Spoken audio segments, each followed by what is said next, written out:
What is going on, everyone? It's Adam here from the Cruiser Company, and today is a very exciting day because this is our very first full hooped bull bar. Obviously this one is for the Facelift 70 series. We're bringing out a whole range for pretty much every single car. So if you have a mainstream car, you're gonna get it, so don't stress. This is something that's been in the works for a very long time. And I think we've designed something that is new, but also still fits that traditional look of a bull bar. So you're not looking at this and going, what the hell am I looking at? But you're looking at it going, that is something that you haven't actually seen before, because there is actually a lot of differences about this bar that we think is really cool. But most importantly, of course, this is 100% Australian made right here in Victoria. If you aren't aware of who we are, we build the leading rear bars pretty much in the world. And now we've finally been able to bring the bull bars to you guys that are going to match that rear bar quality. So first things first, let's just take a good look at just the physical appearance of this thing. It looks absolutely amazing. It's super high clearance. It's really tucked up. Still fits your low mount winch in there. This car is running a Bush Ranger low mount. It's actually quite long.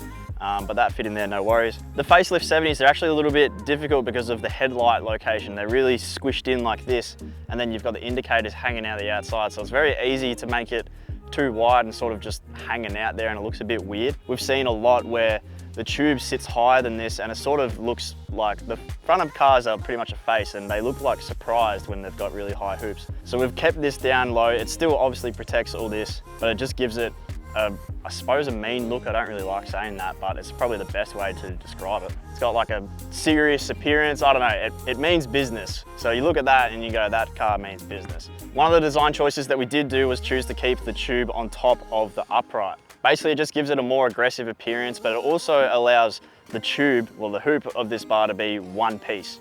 So there's no welds going on to join this tube together or any separation. It's fully one piece. So you pretty much can't get any stronger than having the hoop as one bit. Speaking of the hoop, this is what most of you will refer to as fat tube.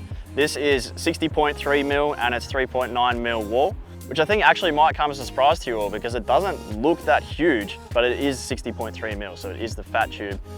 Just the way that the design works, it just flows really well and it's the right proportion. There's not many people out there doing fat tube, so we're pretty proud of that one. Following on from that, if you know anything about our rear bars, they're a full 5 mil construction. We do that because simply it's just a stronger material. It just works a lot better. We opted for the exact same with the bull bars, so it's a complete 5 mil steel construction, and then the mounting points are 10 mil steel. Basically, it just means we don't need to do any fancy workarounds or things like that. We can keep the design that we want, and everywhere is going to be strong. Now, hearing all that, I know you're probably like, well, if it's 5 mil steel, it's going to be extremely heavy. Well, this thing comes in at just a touch under 60 kilograms. Obviously without all your winches and things like that, because it depends what you put on it. Pretty much the same as everything else on the market. So it's not super heavy. Yes, it's not exactly super light either, but this is a bar that's actually gonna last. You're not gonna get any fatigue cracks. You're gonna be able to hit a few things. It's gonna handle all the corrugations and the beaches and all the tracks. If you want something built right, it's gonna weigh that a little bit more. But to be honest, you're talking a couple kilos. It's really nothing different. Obviously, an alloy bar is gonna be stupidly light, but it's not going to be able to cop the hits that this thing's going to be able to cop. Something else that it also aids with is the aerial tabs. So we've got 2 tabs here. Each of them have 2 mounting holes there. So if you really were feeling extravagant, you could have 4 aerials on there if you wanted to. It's probably a bit silly too though. Basically, these are just a simple laser cut design and folded that they go around the bar. Being 5 mil, it's just naturally going to be a lot stronger. Then also with the little fold on there, it gives it more support going that way. These are stupidly strong. You're definitely not going to have any issues with them. I know that is a common problem for a lot of people once you load them up. You either get a little bit of rust in here and they crack and fall off, or just the weight and the corrugations, they just slowly come down and then it's no good. So you're definitely not going to have any issues there.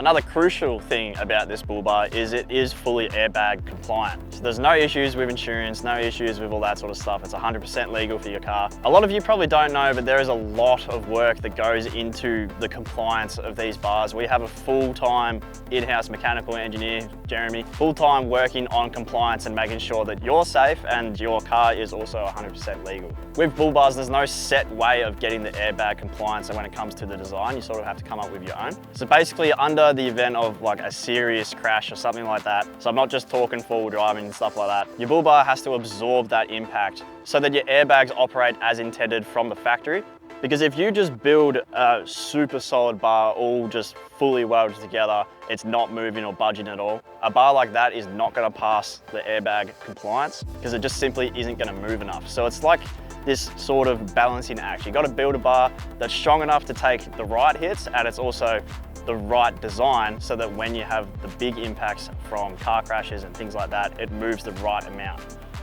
So there's a ton of work that goes into that. All right, so looking directly at the front of this thing, you can tell it's super tucked up. You've got heaps of tire exposed. These are 35s, so there's plenty of room. Something that's very important that a lot of people don't really think about when buying bull bars is the winch is in line with the chassis rails. So that's where you're pulling from when you're winching. So obviously, if you bring it up, say if your winch is up here and your chassis rails are here, if you pull from there, it's gonna do this. It's gonna put a lot of pressure on it.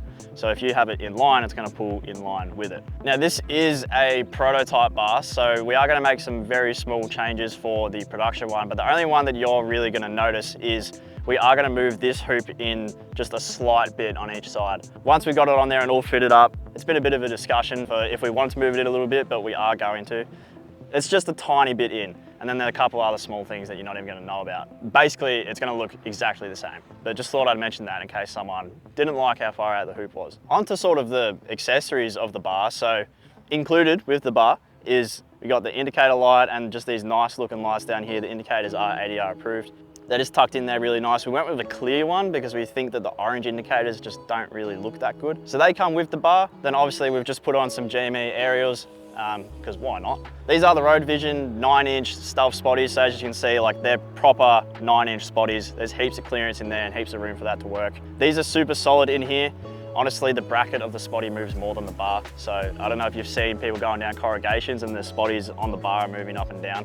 We just don't want that. We don't want movement in the bar. And again, that comes down to one, the design, but also 5mm steel. Then in here, if you didn't know, the Facelift 70 series has this little radar. We haven't touched that, we don't need to touch that. That works as intended from factory, even with the 9-inch spotties there, because basically this just needs a direct line of sight out from there. So moving on to powder coat, just firstly, you can tell how massive this car is. 4-inch lifted 35s, it's like absolutely huge. Anyway, this is our standard powder coat. This is satin black. We've run this a lot on our rear bars.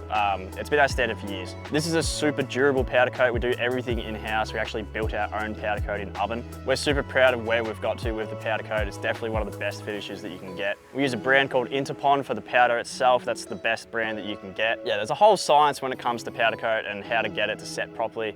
And have a good finish that's actually durable. Because there's a lot of powder coats out there and a lot of your cheaper bars that come with powder coat, they probably have really cheap powder coat and it's probably gonna come off or crack. Especially all that stuff from overseas, honestly, you just can't trust it. For all those of you wondering, this is 10mm plate that goes straight back to the chassis, bolted straight in there, there's no welds in between. We have an eyelet for your shackles, obviously one each side. That's just the strongest way to do things. We do have billet inserts for soft shackles on the way. So if you're watching this when it's first released, we don't have them yet, but they are on the way, don't worry.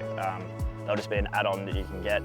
All right, I think that pretty much covers everything with this bull bar. We're absolutely stoked on it. We've had a lot of time to sort of refine the design, because if you didn't know, we're basically waiting on our manual bender to turn up so we can do these hoops. So that bit of time was sort of a blessing in disguise. We had a couple other rough designs that we were thinking about going with, but then we landed with this, and honestly, we couldn't be happier. It just looks incredible. It's gonna be really strong. If you're watching this because it's the first bull bar from us with hoops, and you're wondering if your car is gonna be coming out, we have a lot of designs done.